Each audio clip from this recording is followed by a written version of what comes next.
Ladies and gentlemen, boys and girls, we're back. It's League on Lock, and it's going to be a tough episode because Mark and I are going to have to eat our words, and it's not going to taste very good. Hey, it's not going to taste very good, but I promise you, if you've been watching our channel, you know that this is not the first time that we've had to eat our words on anything. First time I've ever been wrong in my life. For Eric, yes. For me, this is numerous times on being wrong, but I think everybody was absolutely wrong on this one. Man, what a couple of hours it's been since the last time we talked. So we said, this is like less than a week ago, I'm pretty sure. The Rekkles to G2 thing, I believe I said there's a 0% chance this happens. I didn't even give it 0.1. I said 0, and then Mark said that's giving it too good of odds. And now, here we are, about a week later, Rekkles leaving Fnatic. That's for sure. It's not completely confirmed that he's going to G2, but, I mean, come on, at this point, it's G2. The only other option that I could possibly imagine is an LPL opportunity, and I know that we've seen various degrees of rumors about for over the last 2 years, really, about Rekkles wanting to play in the LPL organizations being interested in him as their ADC. Odds on right now, and everything swirling around, I think a lot of people are expecting him to stay in Europe and possibly make a trip over to the dark side and join G2 for that all-powerful roster. And I will say, remember earlier in the year, we saw these leaks that IG maybe wanted upset on their squad. IG Rekkles, that sounds amazing. I would have been all aboard that hype trade. That would have been so fun to see, and definitely an upgrade over Puff, I would say. So yeah, and again, as I said, for the last 2 years, this is not something new, bringing up the ideas. He wanted to play in China.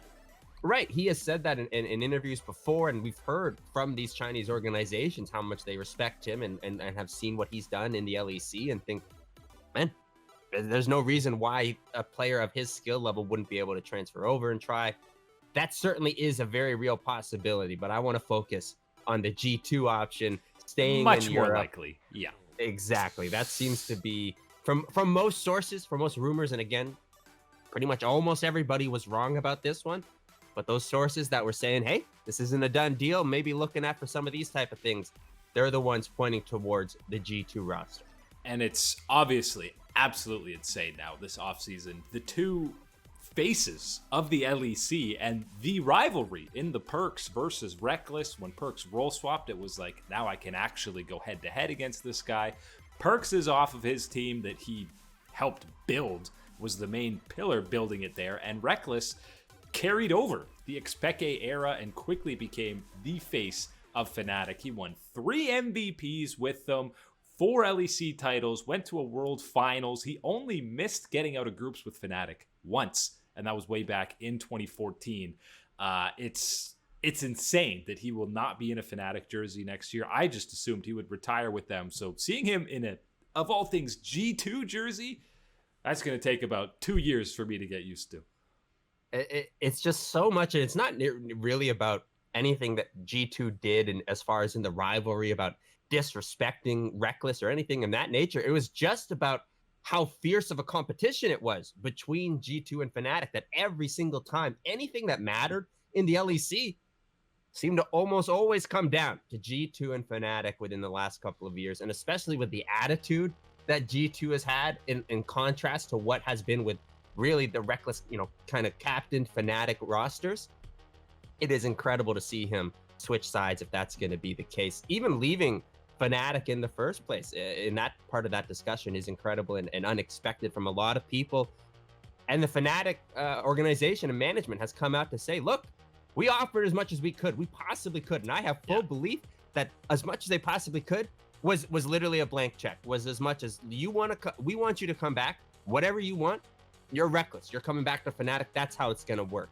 But I think what happened is obviously talking about the ideas of what you can do. How are you going to win worlds? How are you going to achieve that next level? Because for Rekkles, just staying with Fnatic and trying to find success, trying to keep building, well, that wasn't enough. He's looking at the clock. He's looking at how long I want to play at the very peak of my career. How long can I do this? And how long am I going to have an opportunity to join a team like G2 that's playing the way they are? I guess it was too much to pass up. Yeah, you can't at all be upset at Fnatic management for letting him go again. It seems it was Caps' decision a couple of years ago to do it. I'm sure Fnatic would have paid as much as he wanted. Same here with Rekkles. And Rekkles, all the interviews, anytime you've seen him stream, he's a methodical, well thought out guy. He wouldn't just spur of the moment make this decision. I'm sure he thought about it. I'm sure he heard the Perks rumors well before we even did and thought, hey, Perks, G2, Rekkles.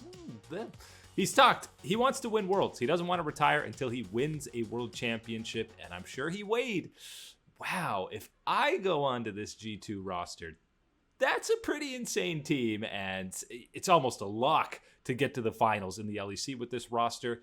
But the darkest timeline for Rekkles and Rekkles fans is the Fnatic versus G2 final. And G2 gets reverse swept by Fnatic. And Rekkles is like, oh, what am I supposed to do, man?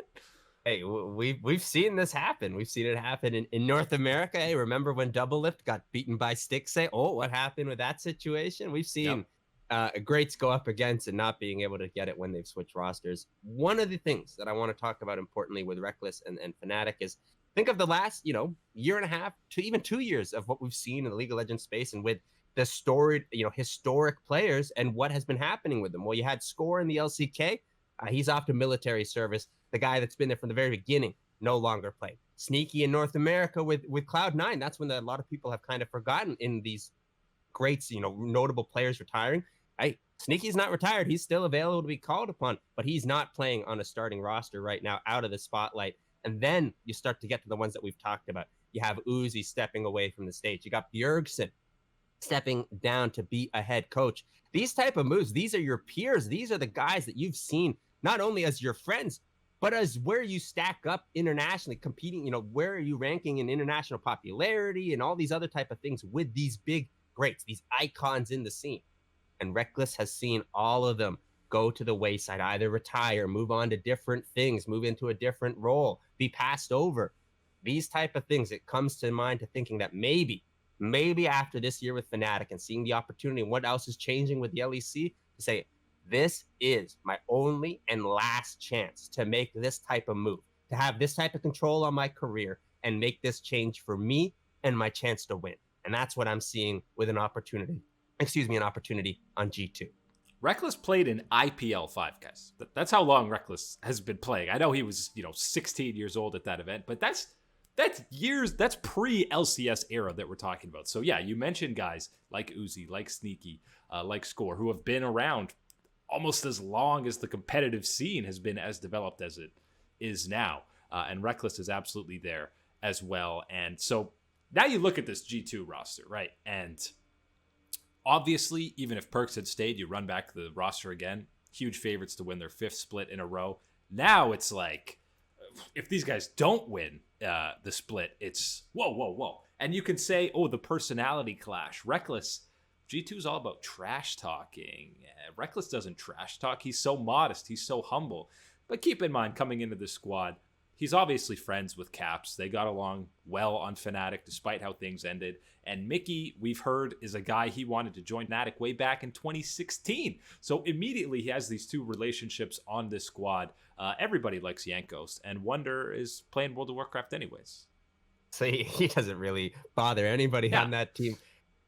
I really like it. I think that you're not going to see actually that difference in personalities being an issue for the roster with G2 if he does join. You mentioned Mickey. That's my big one. Putting him alongside Rekkles in the bot lane, that is a dream come true. Because when you're thinking about, man, if Rekkles stays with Fnatic, they re-sign Hylissang, the aggression that they showed at Worlds and how they were playing, that's fantastic.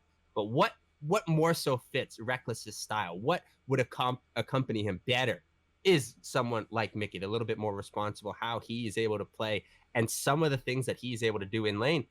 Hey, it's the exact same level of playmaking that Hylissang is able to bust out.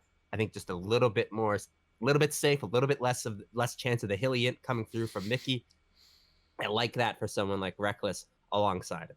Yeah, and I mean, the real question is, will we see Dark Rekkles? Is he going to dye his hair? Is he going to start trash talking? We're gonna see some. He's going to get rid of his tattoos. It's going to be the opposite way. It's the squeaky clean image. Oh my God, the laser reverse tattoo removal. So now Fnatic is left basically there was this trio of 80 carries left available and 2 teams, right? We had Upset, Crown Shot, and now Rekkles. So Rekkles going over to G2. We were already salivating at the idea of G2 adding one of those young ADCs. Yeah. Now they say they skip it. They skip that whole generation. We're going for the king. We're going for the very best. So G2, I think, apart from you probably say Selfmade's the best jungler in EU. Outside of that, they have the best player in every position in the league. And Jankos is number 2. Jankos is number 2. Without a doubt, pretty much the best player at every position. And then also, if not the best, among the best coaching staffs in the European region as well. So yeah, G2 should be favorites. But for Fnatic, we saw that they re-signed Hylissang as a kind of, hey, we got him, guys. The bot lane. They brought Hilly in, they brought Niski in, just like it was rumored that Rekkles wanted. As we said, they did all they could. They did everything they could, and it wasn't enough. He's fully going G2 if that's supposed to be his self-sabotage. He says, yeah, get Niski, guys. That'll keep me. See you on the other side. Right. Niski versus Caps. Enjoy the matchup, guys. But listen, Fnatic, even with Rekkles gone, assuming that they get one of Upset or Crown Shot, they're still looking like the second best team in EU, right? Absolutely. They have to be. And especially that's really kind of the crazy thing about this announcement with Rekkles going to G2. As I just mentioned, is that we had expected G2 to add one of Upset or Crown Shot. You know, they were trying to make a chance at trying to pry away Carzzy from the Mad Lions, and they immediately said, none of that's happening here. He, unlike Rekkles, actually was under contract for the next year, so that's not going to be able to be undone. Yeah. Harder to get that one out there. It's crazy. It would be crazy to say that Fnatic is not the top 3 level competing teams in the European region. They have to be adding one of Upset or Crown Shot. They're still a top level organization. They still have obviously the money to offer for one of these guys.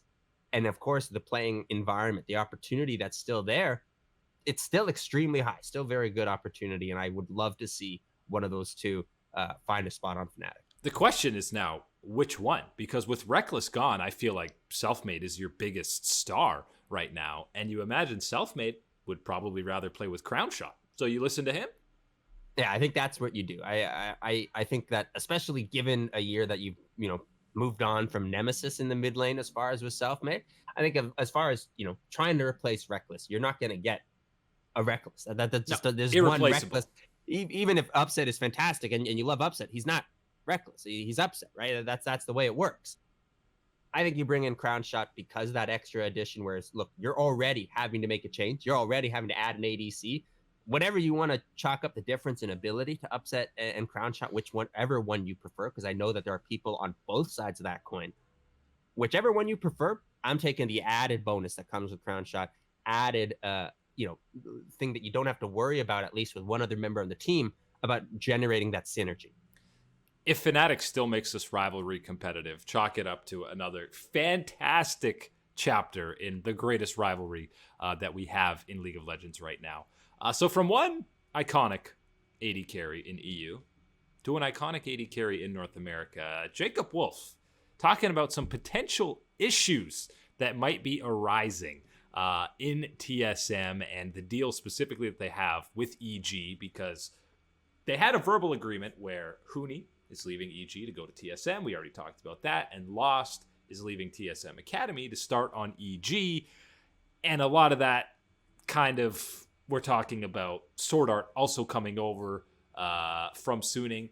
But now we've got some immigration issues, payment issues with Sword Art, where potentially he's maybe not coming over to TSM. And if he's not coming over to TSM, it sounds like Doublelift only wants to play with a star import support. And if he doesn't, he might retire. So if all this ends up happening, TSM and EG might both just be screwed.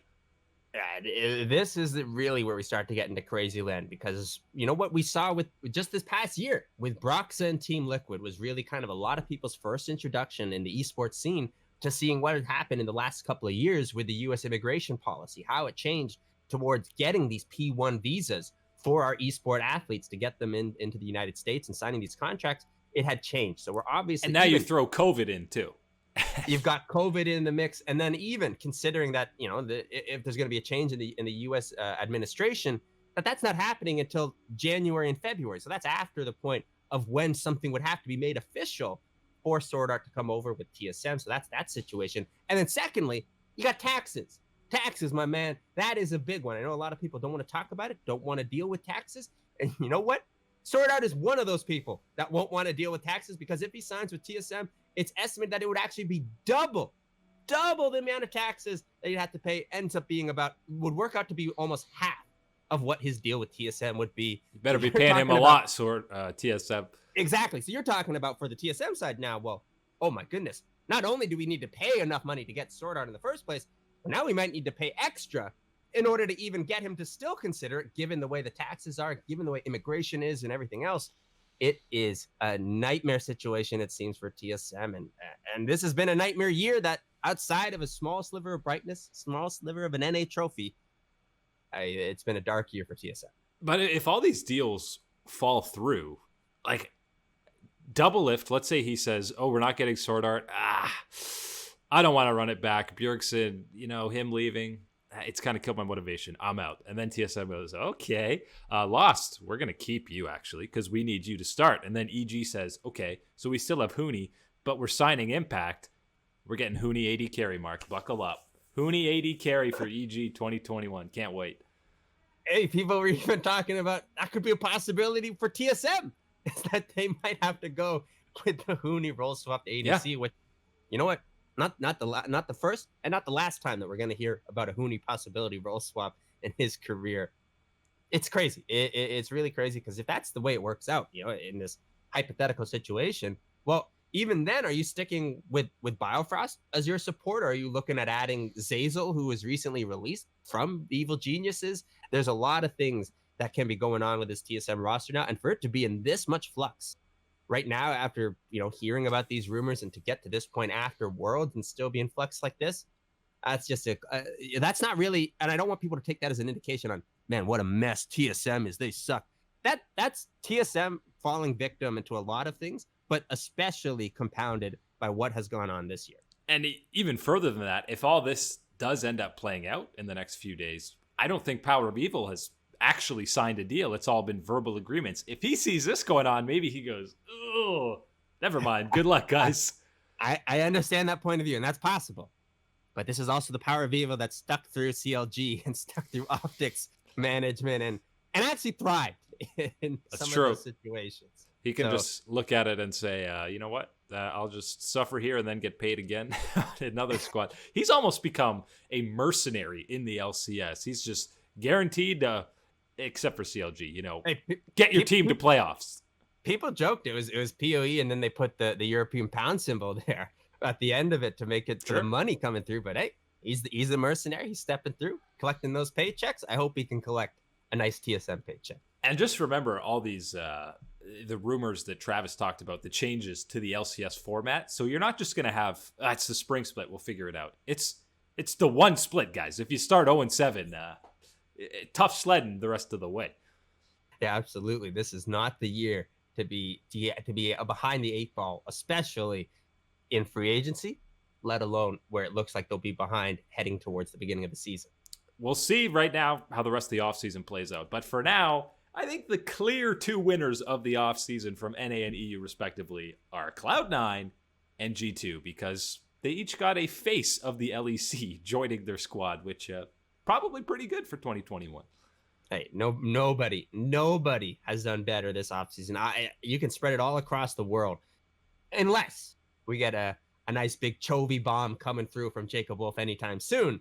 Until then, absolutely Cloud9 and G2, unanimous winners of the offseason. International events going to be a hella spicy in 2021. But that's it today for League Unlock. Eric and Mark here with you guys. As always, thanks for hanging out with us. We'll catch you on the flippity flop. Cool.